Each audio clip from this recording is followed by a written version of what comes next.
और गृह लक्ष्मी बढ़िया नहीं है, खूब सिल्वर कमा के ला, घर में सिल्वर भी ना रहे। तो इसलिए जिस धन को जोड़ोगे उसमें इनका भी सहयोग होगा, पर पत्नी के द्वारा ही धन एकत्रित होता है। और धर्म जो है बिना धन के कोई धर्म नहीं होता है। आप छोटा मोटा भी हवन करो, उसमें भी पंडित जी के पास जाएंगे तो वो भी सामान देखेंगे, सामग्री रोटी कपूर कलावा लौंग इलायची पान सुपारी 5 प्रकार के फल मिष्ठान। कहने का मतलब ये भी धन से ही आएगा और बिना धन के धर्म होता है। तो इसलिए महाराज हमें अग्रसर आगे रखना है और धार्मिक कार्य में हमें जो साथ करना है। तो मंडप के नीचे भगवान से ये वचन स्वीकार किया कि हे पार्वती जी, बिना तुम्हारे कोई धार्मिक कार्य में नहीं करूंगा, यानी तुम्हें लेकर ही करूंगा। ये दूसरा वचन भी स्वीकार किया भगवान विष्णु, इसके साक्षी कर रहे हैं। अगला आज तक ये तीसरे वचन में फिर पार्वती मैया बोली कि बालाच्य विवाह वृद्धावस्था संध्या ज्ञाता मेघ भागिन तृतीय विष्णु साक्षिका। हमारी जिंदगी में 3 अवस्था होती है। बाल्यावस्था कहते हैं बचपन को, युवावस्था कहते हैं जवानी को, और वृद्धावस्था कहते हैं बुढ़ापे को। तो बेटी का बचपन माता पिता के व्यक्तित्व होता है, पढ़ाई लिखाई में, खेल कूद में, लाड प्यार में, सुख में या दुख में। तो अवस्थाएं पत्नी पति के साथ में व्यतीत करती है। कौन कौन सी? एक तो युवा जवानी की, और वृद्धावस्था कहते हैं बुढ़ापे की। तो महाराज ऐसा मत करना, जवानी में आप हमसे प्रीत करते रहो, प्यार करते रहो, बुढ़ापा आ जाए तो आप हमें ठुकरा हो या धोखा दे जाओ, मायके चली जाओ, हमारे बच्चों की हमसे छुट्टी नहीं होती है। तो इसलिए महाराज ये ध्यान रखना। तो भगवान शंकर ने कहा जब तक मेरे तन में प्राण है पार्वती जी, मैं आजीवन साथ निभाऊंगा। ये तीसरा वचन भी मुझे स्वीकार है, इसके विष्णु भगवान साक्षी कर रहे हैं। अगले चौथे वचन में फिर मांगा पार्वती मैया ने, अर्थो धर्मस्य कामस्य मोक्षयश्च तुष्टयाम दीयताम मे महादेव चतुर्थे विष्णु साक्षिका। चौथे वचन में क्या मांगा कि धर्म अर्थ काम मोक्ष में श्रीपति की अर्धांगिनी मानी गई है और मानी नहीं गई है। इस वचन को आप स्वीकार करें कि आज से मैं आपकी अर्धांगिनी हूँ। तो भगवान शंकर ने कहा इसका क्या प्रमाण है कि आप हमारी अर्धांगिनी हैं? तो पार्वती मैया ने 2 प्रमाण दिए हैं। एक तो ये दिया कि आगे अंदर में भोले बाबा आगे आप लोगों ने किसी को देखा है। और दूसरा प्रमाण ये दिया है कि अभी तक आप बाल ब्रह्मचारी हो, अभी तक आपकी शादी नहीं हुई, अभी तक आपने जो धार्मिक कार्य किया, चाहे तपस्या की, व्रत किया, या किसी ब्राह्मण को भोजन कराया, या कन्याओं को भोजन कराया, उसका फल विधाता ने आप नहीं को दिया। ये बताओ कोई व्रत किया, वे 7वीं जब पढ़ेगी तब कराया, 18 बेटियों की शादी में पत्थर उठाए, कोई भोजन नहीं आई, तो उसका फल आपको विधाता ने दिया। मेरा कहने का मतलब ये है, आप जीवन में जो करोगे उसका आधा फल इनको जाता है। और ये कितना भी पुण्य करे, पति को कोई भाग नहीं मिलता है।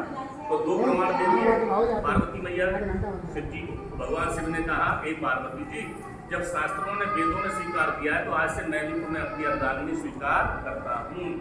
चौथा वचन भी स्वीकार है, इसकी विष्णु भगवान साक्षीगण है। अगले 5वें वचन में पार्वती जी बोली कि गोमस्या पंचानाम पशूनाम क्रय विक्रयो मया से पंचमे विष्णु साक्षिका। यानी 5 प्रकार के पशु होता है शास्त्रों में, गाय, भैंस, घोड़ा, ऊंट, बकरी। जब भी आप इनका क्रय विक्रय जानते हो, खरीदना और बेचना, जब खरीदे तो इनकी सलाह सम्मति से और बेचे तो भी इनकी सलाह सम्मति से। ये गाय भैंस की बात नहीं है। जीवन में कितने भी बड़े से बड़ा कार्य करो, चाहे छोटे से छोटा कार्य करो, इनकी सलाह सम्मति से करो। अब ऐसा नहीं कि दरवाजे पर भैंस बंधी है, रास्ते में कोई ग्राहक लग जाए, भैया भैंस बिक रही है और भैंस आपने इनकी सलाह भी नहीं ली और उसी समय आपने उसकी सौदा कर दी। मान लीजिए आप घर पे आए, हो सकता है उस भैंस से ज़्यादा लगाओ, कोई ऐसी भी भैंसें होती हैं ज़्यादा बढ़िया निकलती हैं, अगर आपने बेच दी बिना परामर्श के, हो सकता है घर में गृह कलेश होने लगे। उस समय तुलसीदास जी ने लिखा है, बहुत अच्छी चौपाई लिखी है कि जहाँ सुमति बा संपत्ति नाना और जहाँ कुमति बा विपत्ति निधाना। जिस घर में पति पत्नी में आपस में प्रेम होता है, प्यार होता है, उस घर में सदा लक्ष्मी जी वास करती है। और जिस घर में आपस में कलह हो जाए तो उस घर में दरिद्रता, गरीबी वास करती है। एक बात ध्यान रखना, घर में 56 प्रकार के व्यंजन बना लेना और आपस में प्रीत ना हो, प्रेम ना हो, कलह हो घर में, तो ये बताओ वो भोजन 56 प्रकार के अच्छे लगेंगे या खवेंगे? तो कहने का मतलब ये है कि प्रीत होनी चाहिए। तो जब ये देखा तो उसी समय, यानी मकान लो, दुकान लो, सब में इनकी सलाह सम्मति से ही लेना है। तो यहाँ शिव जी ने कहा ठीक है, मुझे 5वां वचन भी स्वीकार है। इसके विष्णु भगवान साक्षी कर रहे हैं। अगले 6वें वचन में फिर पार्वती मैया बोली कि वर्षा कालाम सत्य ऋतुनाश्रमातैस रूसा भोज्यम प्रपष्टे षष्टम विष्णु साक्षिका। वर्षा काल आदि से लेकर के 6 प्रकार की ऋतुएं बताई शास्त्रों में, और 3 प्रकार की तो हम सभी जानते हैं, सर्दी, गर्मी, बारिश। तो इसलिए आपको हमें ऋतु के भोजन देने पड़ेंगे। अब जैसे गर्मी पड़ रही है तो हमें ठंडे भोजन चाहिए, गेहूं की रोटी चाहिए। और यदि आप चाहें, मान लीजिए आपके यहाँ कहीं बाजरा ज़्यादा हो रहा है, बाजरे पिसा के रख दें, खाओ बाजरे की पी करो। गर्मी तो वैसे ही पड़ रही है। ऐसे ही सर्दी में जैसी ऋतु है वैसे भोजन, वैसे वस्त्र देने। अब सर्दियों में ओढ़ने बिछाने के लिए रजाई गद्दा चाहिए, पहनने के लिए गर्म वस्त्र चाहिए। आप बड़ी चादर दे दो ओढ़ने बिछाने के लिए, और पहनने के लिए हल्के वस्त्र दे दो, तो सर्दी कटेगी नहीं कटेगी। ज़्यादा सर्दी, मान लीजिए कड़ाके की ठंड है, पूष माह का महीना है, तो सर्दी शरीर में अधिक बढ़ेगी। ये शरीर कोई लोहे का नहीं है, 5 तत्वों से निर्मित है। छिद्र जल पावक गगन शमीरा पंच तत्व का आदम शरीरा। जब ज़्यादा सर्दी बढ़ेगी तो फीवर भी सुखार आएगा, फिर डॉक्टरों के पास लिए घूमो, तुम्हारा धन व्यय होगा, खर्च होगा, इनके तन को कष्ट होगा। इसलिए महाराज मुझे ऋतु के अनुसार भोजन वस्त्र चाहिए। और तीसरी चीज मांगी है आभूषण, सोने चांदी के गहने भी देने पड़ेंगे, क्योंकि आभूषणों से माताओं को बहुत लगाव होता है, प्रेम होता है। जब बारोटी होती है ना, बारोटी, उस समय जब चढ़ावा खुलता है, चीज जेवर खुलता है, तो एक बार के लिए इस पार्टी को इतना मतलब नहीं जितना इस पार्टी को मतलब है। ये देखेंगे क्या क्या इसमें आया है, क्या नहीं आया है। और मान लीजिए किसी माता जी ने देख लिया नई चाल की झुमके चले, उन्हें अच्छे लगते और मन में बस गए, तो फिर समझ लीजिए झुमके बनने हैं। और नहीं बनवाए तो दोनों वक्त की रोटी बंद, टाइम टू टाइम मिलना शुरू। कहने का मतलब ये है कि आभूषणों से अधिक लगाव है। तो भगवान शंकर ने कहा मैं दूंगा जैसी मेरी आय होगी। आय मीन्स कहते हैं आमदनी, जैसी आमदनी होगी वैसे मैं आपको आभूषण यानी गहने भी बनवा करके दूंगा। ऐसा नहीं है कि 100 रुपए की आमदनी और 150 रुपए का आभूषण मांगो, तो 50 रुपए तो हमें खर्च ही करने पड़ेंगे। तो इसलिए जैसी आय है वैसे आभूषण भी दूंगा। ये 6वां वचन भी मुझे स्वीकार है। इसके विष्णु भगवान साक्षी कर रहे। और आखिर ये 7वां वचन, 7वें वचन में पार्वती मैया बोली कि अन्न गेहे सखी संगे यतिष्ठा भयं प्रभो अपराध क्षमा सप्तम विष्णु साक्षिका। यानी अन्न कहते दूसरे के, गेह इस घर में, अगर दूसरे के घर में हम सखियों और सहेलियों के साथ में बैठे हो गए और हमसे चाहे कितनी भी बड़ी भूल हो जाए, शिवम बड़ी गूढ़ बात है, चाहे कितनी भी बड़ी इनसे भूल हो जाए समाज में, किसी शादी पार्टी में, किसी रेस्टोरेंट में, महाराज उस समय आप हमें हमारे अपराध को क्षमा करेंगे। ऐसा भी नहीं आप हमें गाली गलौज देने लगे समाज में, और ऐसा भी नहीं कि हाथ में डंडा उठा ले वहीं धड़ा पिटाई शुरू कर। यानी जब मैं घर पे आ जाऊं आप हमें दंड देने के अधिकारी हैं, समझाने के अधिकारी हैं। और एक बात ध्यान रखना, स्त्री हमेशा प्रेम से ही समझाने से मानती है, मारने पीटने से नहीं समझती है। तो इसलिए महाराज जब मैं घर आ जाऊं तो आप हमें समझाने के अधिकारी हैं। तो भगवान शिव ने कहा मैं 7वां वचन भी स्वीकार करता हूँ। 7 वचन पा करके पार्वती मैया खड़ी होकर के वाम भाग को चलती है। तो भगवान शंकर ने उन्हें रोक दिया, हे पार्वती जी तुमने वचन लिए तो हमें भी वचन चाहिए, डोड़े चाहिए। 7 डोड़े कितने होते, 1 कुंतल का 1.5 कुंतल चलता था ना पहले। 7 डोड़े 10.5 वचन दीजिए। पार्वती मैया बोली महाराज हम तो अबला हैं, आप सबला हैं, आपकी अर्धांगिनी बन गई और आप बराबरी मेरी डोड़े वचन मांग रहे हो। तो यहाँ भगवान शंकर को दया आ गई, कहने लगे पार्वती जी तुमने 7 वचन लिए, 7 ही दे दो। तो इधर पार्वती मैया ने फिर हाथ जोड़े, महाराज जहाँ पति का आसन होता है, पत्नी बराबर में बैठने की अधिकारी नहीं होती है। लक्ष्मी जी का आसन कहाँ है बता सकते हैं? भगवान विष्णु के चरणों की तरफ बैठती है या सिर की तरफ? पैरों की तरफ। धन्यवाद। तो ऐसे ही पत्नी का आसन कहाँ है? पति के चरणों। इसलिए महाराज आधे वचन मांग, 7 के आधे होते हैं 3.5। तो शिव जी ने कहा 12.5 नहीं चलेगा, मैं 2 वचन छोड़ रहा हूँ, 5 वचन दूंगा। और 5 वचन लिए भी है। पहले ये सीधा हाथ घुमा के बिटिया के हाथ के कंधे पर रखो, पीछे से घुमा के रखो। ये इसलिए रखा है, हे पार्वती जी रुक जाओ, 5 वचन मुझे भी दो, इसके बाद मैं बाम अंग में आने दूंगा, बाई तरफ। कौन से वचन है? एक ही श्लोक में आ जाते हैं, यहाँ तक आते। अब ध्यान से सुनिए। उद्याने मद्यपाने च पितृगृहे गतिसताम शास्त्रे वस्त्रे च दुरे तल छड़का बधु। उद्यान नाम वन को कहते हैं, उद्यान नाम आदि रात्रि को कहते हैं, और उद्यान नाम दोपहर को कहते हैं। एक शब्द के कई अर्थ होते हैं। आप दोपहर में बाहर नहीं जाओगे। वन कहते हैं जंगल, अब तो कम रह गए हैं, शहर बन गए, गांव बन गए छट करके, इसलिए आप जंगल में बाहर नहीं जाओगी। और आधी रात्रि के समय भी आप घर से बाहर कदम नहीं रखोगे। हर चीज में रहस्य छुपा हुआ है। जंगल में क्यों मना किया है कि हिंसक जंतु रहते हैं, शेर हैं, चीते हैं, गेड़ा है, हाथी, आप पर आक्रमण कर सकते हैं, इसलिए आप जंगल में नहीं जाएंगे अकेले। और दोपहर में इसलिए मना किया है कि 84 लाख योनि में एक प्रेत योनि होती है। जब आप दोपहर में जो माताएं निकलती है ना, तो अक्सर प्रेत योनि दोपहर में ही बाहर वो भी निकलती है, कहीं किराए पे, चौराहे पे। तो मैंने ये देखा है, आपने भी देखा होगा, तो अक्सर जो है स्त्रियों से चिपक जाती हैं। फिर आपने देखा खेला कूदी करती हैं, हाथ टेढ़े मेढ़े करेंगे, फिर भगत होगी, कौन से बढ़िया भगत। और इस कलयुग में भगत भी बड़े ठगिया, नेजा चढ़ाओ, झंडा चढ़ाओ, मंदिर बनवाओ, यानी लूटते हैं। कहने का मतलब है हर चीज में रहस्य है। अब जिस समय किसी बेटा बेटी का तेल पूजन होता है तो अक्सर ये माताएं अक्सर दोपहर कर लेती हैं। तो उस समय क्या होता है, जब ये घर से निकलती है ना, तो ये माता रानी के गीत गाती, मंगल गीत गाती जाती है। तो ये मतलब ये है, जब भी घर से निकले, पहले तो दोपहर में आप निकलेंगे नहीं, भैया दिन नहीं बन रही है तो निकलना पड़ रहा है, तो आप भगवान का नाम लेते हुए निकल जाओ, कोई भी आप पर अटैक नहीं कर सकता है। और आधी रात्रि के समय इसलिए मना किया है कि जवान स्त्री अगर घर से बाहर आधी रात्रि के समय कदम रखती है तो ये समाज है कलंक लगाता है। इतनी रात्रि में कहाँ गई थी? कहने का मतलब यह है, साथ में कोई छोटा बालक भी है तो कलंक नहीं लगता है। और किसी ने कहा है कि मारने वाले का हाथ पकड़ा जा सकता है, लेकिन कहने वाले की जीभ किसी ने नहीं पकड़ पाई।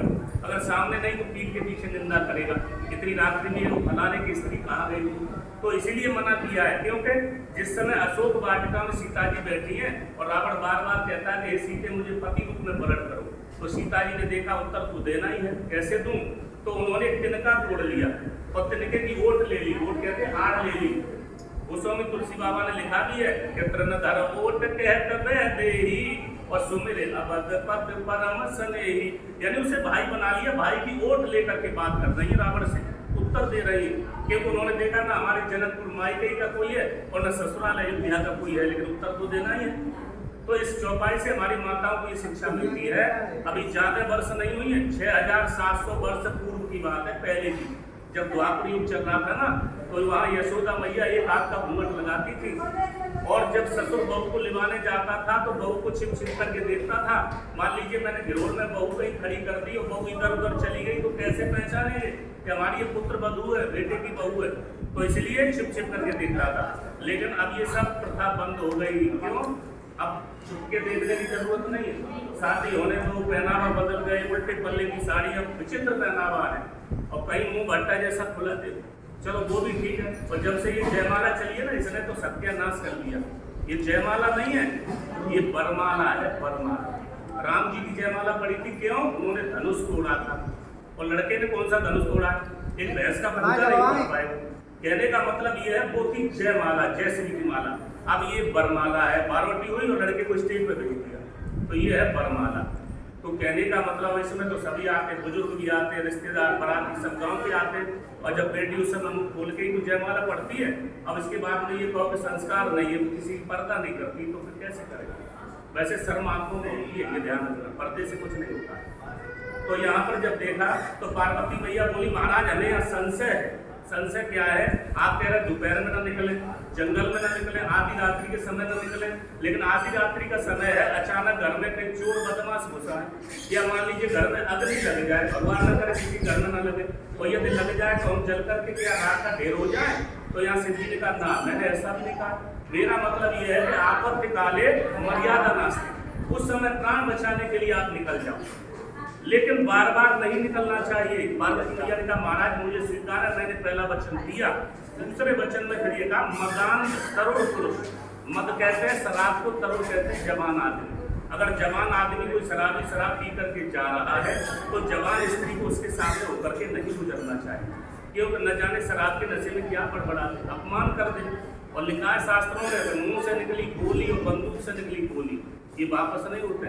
अब एक बात ध्यान रखो, कोई आपको गाली गलौज करते, अपमान करते, और शराबियों का बड़ा बेढंग है, जब नशा उतर जाए तो पैर भी हाथ पकड़ लेंगे, हमने ज़्यादा पी ली थी, मुझे माफ़ कर दो, गलती हो गई। तो ये बताओ, अगर पैर छूने से अपमान वापस आ जाए? नहीं आ सकता है। ऐसे ही इसीलिए बताया कि पैर कीचड़ में ही ना डालोगे तो धोना पड़े।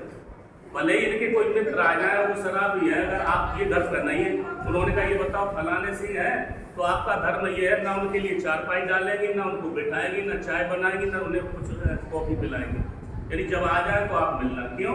कि कि शराबी पता नहीं क्या कहते, शराब के नशे में शराब पी करके आदमी वो कर जाता है जो शुद्ध में नहीं कर सकता, तो इसीलिए मना किया है। अच्छा, दूसरी बात, मदान पागल हाथी के सामने नहीं जाना चाहिए। मतवाला हाथी है, रोन सकता है, कुचल सकता है। और ये सावन भादों की जो काली घटाएं जब आती है ना, उसमें बिजली पहुंचती है, उसमें भी जवान स्त्री को नहीं करना चाहिए, बिजली गिर सकती है। तो यहाँ पार्वती मैया बोली महाराज यहाँ भी संशय है। क्या संशय है कि साल में एक बार आता है ना, गणेश चतुर्थी का व्रत आता है, जिसमें ये हमारी माताएं हैं तो अपने पति की दीर्घायु लंबी आयु के लिए व्रत रखती है, करवा चौथ का व्रत, जिसमें कुछ गणेश गौरी लाती, कुछ कैलेंडर लाती, कुछ हाथी को सम्मुख खड़ा कर लेती। क्यों?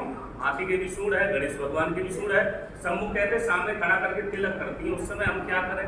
तो शिव जी ने कहा साल में एक ही बार को आता, उस दिन खूब पूजन करो, लेकिन मत वाला पागल हाथी करे। तो पार्वती मैया ने कहा महाराज दूसरा वचन भी स्वीकार दिया। अगला है तीसरा वचन, पितृगेहे। पितृगेहे, पिता के घर कभी बिना बुलाए नहीं जाना चाहिए। क्यों? अगर बिना बुलाए जाओगी तो हे पार्वती जी सती की तरह अवज्ञा होगी, आपका अपमान होगा, क्योंकि बिना बुलाए आए और हमारे मन को न भाए। आओ नहीं आदर नहीं आखिर नहीं स्नेह, और तुलसी वहां न जाइए कंचन बरसे नेह। जहां आपका आओ आदर सम्मान ना होगा नहीं जाना चाहिए, भले ही सोने चांदी की बरसात हो। और अगर प्रेम से कोई नमक रोटी भी खिलाए, चटनी रोटी खिलाए और प्रेम है तो जरूर जाना चाहिए, क्योंकि वो अमृत के समान है। क्योंकि यहाँ पर जब देखा तो सती के पूर्व की बात है, पार्वती के पूर्व जन्म की, जब वो सती थी तो इनके पिता का नाम था दक्ष प्रजापति। उन्होंने एक बहुत बड़ा यज्ञ उत्सव किया। जब उन्हें दक्ष यानी प्रजापति बना दिया तो उन्होंने सब बेटियों के लिए निमंत्रण भेजा, दूत भेजे, पत्र भेजे। पहले टेलीफोन नहीं थी, लेकिन सबसे छोटी जो बेटी थी, जो सबसे प्रिय थी सती, जो भगवान शंकर को भी आई थी, भूत बावन भोलेश्वरनाथ कैलाश पर्वत पर, वहां न कोई पत्र भेजा न दूत भेजा। जब सभी बहनें अपने अपने पतियों के साथ में विमान में बैठ करके कैलाश पर्वत के इधर उधर से जा रही थी, जब विमानों की गड़गड़ाहट को सुना तो सती जी ने अपने पति से पूछा कि हे स्वामी, ये हमारी बहनें अपने पतियों के साथ कहाँ जा रही हैं? तो शिव जी ने कहा तुम्हें पता नहीं है, तुम्हारे पिताजी बहुत बड़ा यज्ञ उत्सव कर रहे हैं, ये सब उसी में सम्मिलित होने जा रही हैं। तो सती जी को बड़ी खुशी हुई कि हमारे मायके में इतना बड़ा उत्सव पिताजी कर रहे हैं और हमें बुलाया नहीं, तो दुख भी हुआ। सती जी कहने लगी स्वामी अगर तुम्हारी आज्ञा हो जाए तो मैं भी इसी बहाने से चली जाऊं। तो भगवान शिव ने कहा कि आपको निमंत्रण नहीं आया, यानी तुम्हारे पिता ने जबकि तुमसे बहुत प्रेम करते, मेरे बैर के कारण उन्होंने तुम्हें भी बुला दिया। क्योंकि ब्रह्मा जी की सभा लगी थी उस समय, बैर हो गया था, और बैर का कारण ये था कि सभी खड़े हो गए, शंकर ब्रह्मा विष्णु महेश जी नहीं खड़े हुए। बस वहीं से ये कथा फिर बढ़ जाएगी। तो कहने का मतलब यह है कि वही बैर आज भी मानते हैं, और मेरे बैर के कारण उन्होंने अपनी छोटी बेटी सती को भी बुला दिया। लेकिन मायके में कोई उत्सव हो तो बेटियों को पूछो कितनी खुशियां होती हैं। उत्सव है कहाँ पिताजी के, ये बात बेटियों से पूछो, मायके की कुशल का मनाता उत्साह बेटियों से पूछो। अगर मायके में कोई फंक्शन है और बेटियों को पता लग जाए हमें 10 दिन के लिए जाना है, तो पहले से साड़ी ब्लाउज का मैच बना के रखेंगे, इसके बाद ये पहनूंगी, इसके बाद वो पहनूंगी। मायके का कुत्ता भी आ जाए बड़ी खातिर करती है तो बड़ी खुशी होती है। तो सती जी ने जब देखा तो हट करने लगी कि मुझे भी अपने पियर जाना है। भगवान शंकर ने समझाया, नहीं माने, तो उन्होंने वो जितने बंधु थे सब पोटली में बांध दिए और नंदीश्वर पर लाद दिए और 2 गण देकर के विदा कर दिया। क्योंकि भगवान शंकर जानते थे सती जी जा तो रही है लेकिन लौट कर वापस नहीं आएंगी। सती जी जब वहां पहुंची यज्ञशाला में तो उन्होंने घूम घूम करके देखा, सभी देवताओं का भाग है यज्ञशाला में, लेकिन ब्रह्मा विष्णु महेश का कहीं भाग नहीं दिखा। आज सती जी को अपने पति के त्यागने से इतना दुख व्याप्त नहीं हुआ जितना दुख उस समय पति के अपमान से हुआ। और वास्तव में सच्ची पतिव्रता वही नारी है, वही स्त्री है जहाँ पति पर जरा भी खरोंच आ जाए तो धर्म की खातिर अपनी जान की बाजी लगा देगी, लेकिन अपने जीते जी पति पर खरोंच नहीं आने देगी। आज सती जी ने भी वही किया। उन्होंने देखा जहाँ शंकर की निंदा होती है वहां पर मैं जीवित कैसे खड़ी हूँ। उन्होंने उस यज्ञ में कूद करके अपने प्राणों की आहुति दे दी। कहने का मतलब है यज्ञ विध्वंस कर दिया। जब यज्ञ विध्वंस हो गया तो शिव जी ने कहा कि इसीलिए अगला जन्म है ये पार्वती का, जो वचन सती जो हो रही है। तो यहाँ कहा कि मैं पूर्व की गलती को दोहराना नहीं चाहता, यानी पहले वाली गलती को मैं दोहराना नहीं चाहता हूँ। तो यहाँ पार्वती मैया बोली महाराज यहाँ भी मुझे संशय है।